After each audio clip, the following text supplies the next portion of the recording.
Assalamualaikum warahmatullahi wabarakatuh. Kami dari kelompok 4 ingin mempresentasikan tentang materi fisika sumber energi. Di sini yang pertama adalah sumber energi matahari. Definisi sumber energi matahari adalah energi yang berasal dari radiasi elektromagnetik, cahaya, dan panas yang dipancarkan oleh matahari melalui proses reaksi fusi dan nuklir di intinya. Pemanfaatan energi matahari meliputi produksi listrik melalui panel surya atau bisa disebut juga PLTS dan penggunaan panas matahari untuk memanaskan air atau ruangan menggunakan kolektor surya. Selanjutnya ada sumber energi angin. Sumber energi angin adalah energi kinetik dari massa udara yang bergerak angin yang ditangkap dan diubah menjadi bentuk energi lain.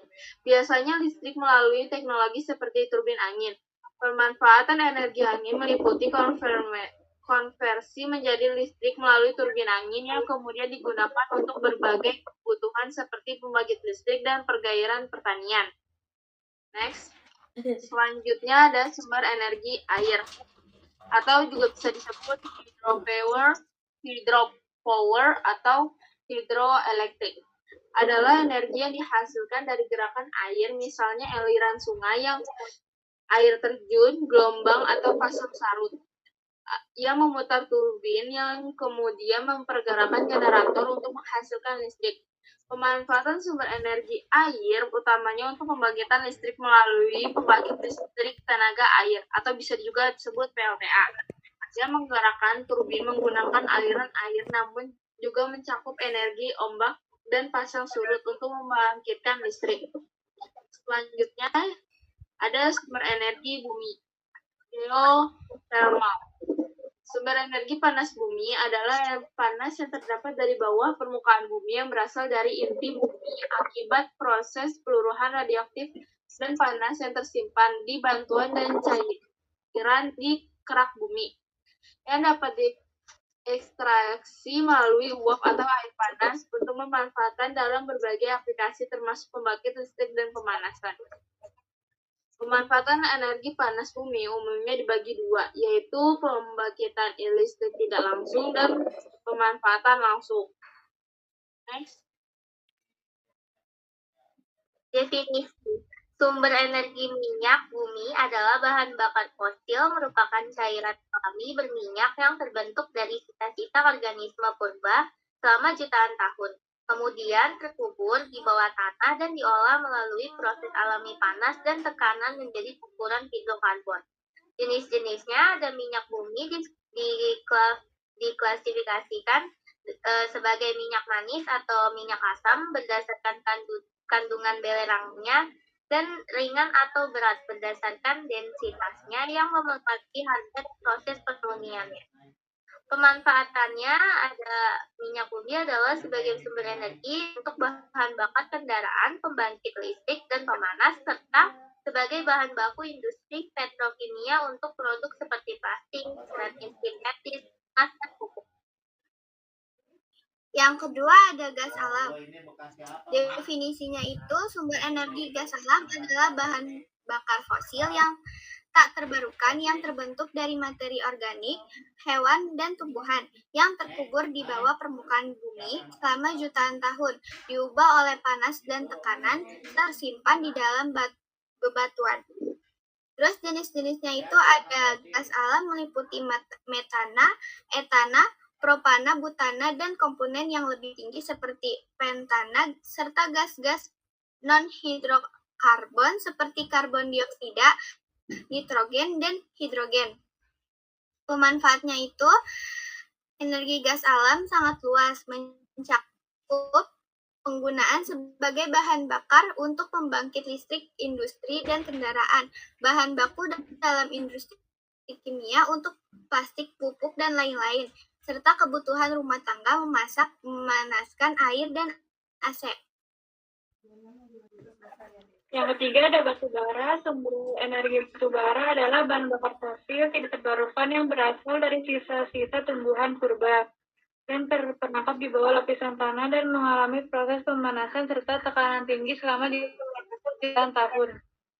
Jenis budaya alam batu bara itu diklasifikasikan berdasarkan kualitas dan kandungan karbonnya menjadi empat peringkat utama, yaitu antrasit, bituminus, subbituminus, dan lignit, yang menunjukkan tingkat transformasi geologis dari sisa-sisa tumbuhan yang lebih tua menjadi batuan karbonan.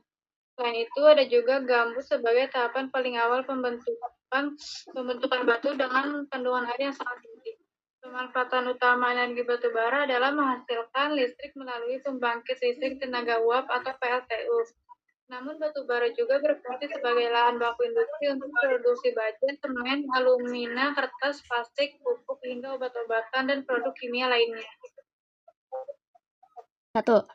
Di suatu daerah pesisir, masyarakat sering mengalami pemadaman listrik karena pasokan energi dari pusat tidak stabil. Pemerintah berencana membangun pembangkit listrik tenaga angin atau PLTA. A. Menurutmu, faktor apa saja yang harus diperhatikan sebelum pembangunan pembangkit tersebut? Yang pertama, ada kecepatan dan kestabilan angin di wilayah tersebut. Lalu yang kedua, kondisi geografis dan lingkungan sekitar tidak mengganggu ekosistem atau pemukiman. Lalu yang ketiga, biaya pembangunan dan perawatan. Yang keempat, infrastruktur pendukung. Jaringan listrik untuk distribusi. B. Berikan minimal 2 keuntungan dan 1 kendala dari penggunaan tenaga angin di daerah pesisir. Keuntungannya adalah 1. Energi bersih dan ramah lingkungan.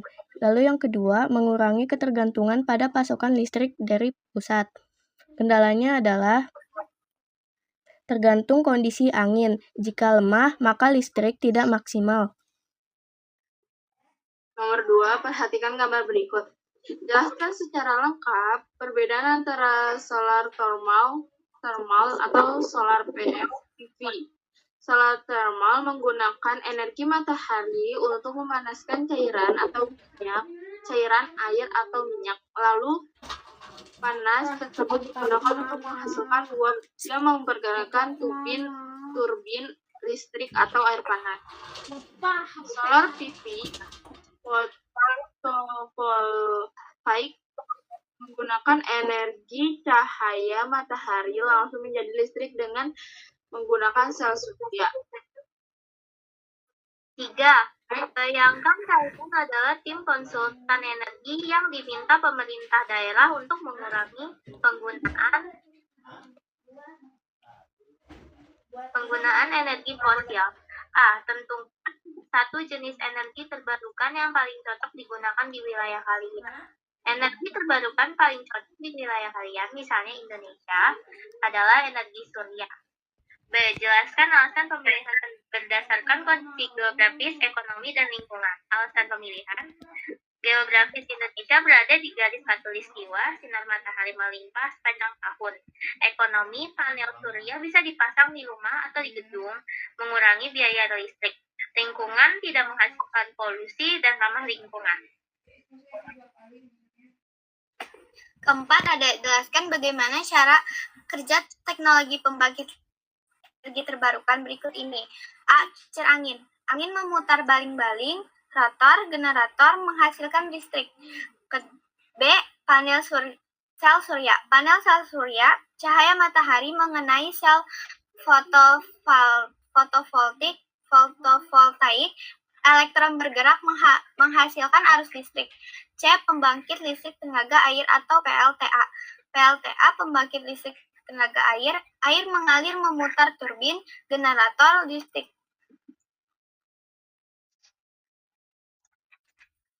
5.